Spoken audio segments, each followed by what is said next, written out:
One part of the emergency aid package in Ottawa is this $5 billion that has been set aside for farmers. This is to keep supply chains moving, food on the shelves, on our tables. But is this money enough? Joining us with more is Steve Bamford. He's the president of the Toronto Wholesale Produce Association, and you also run a number of apple orchards across the province of Ontario. Good to have you here with us this morning. Thank you for having me. When you look across the industry, Steve, is $5 billion in loans enough? I don't really believe that $5 billion is enough.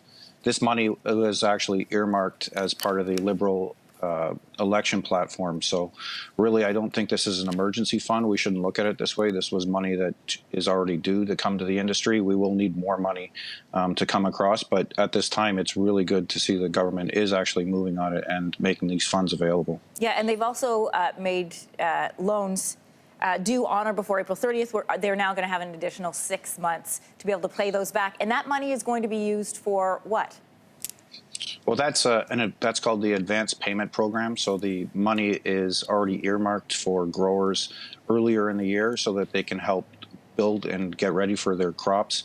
They've given us 6 months and an additional $100,000 over that. So that's a welcome relief at this time. People are wondering about food on the shelves, food on their tables. What kind of effect has the Canada-U.S. border closure had on our food supply so far?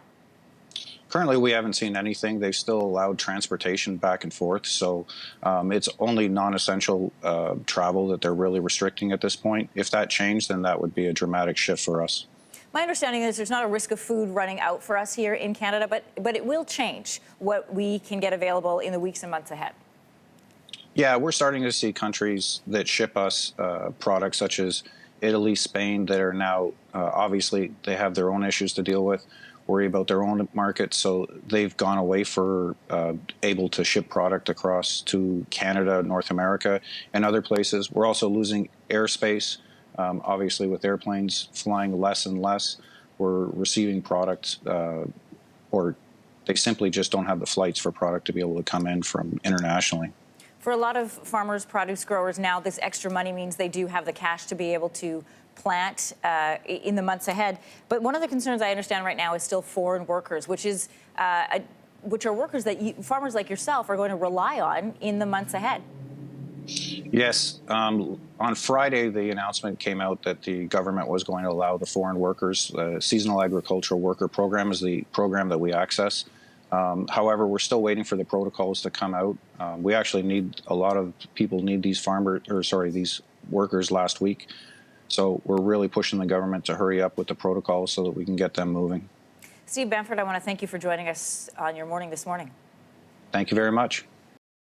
Thanks for watching. If you like this, be sure to subscribe here. And you can check out more Your Morning videos right here.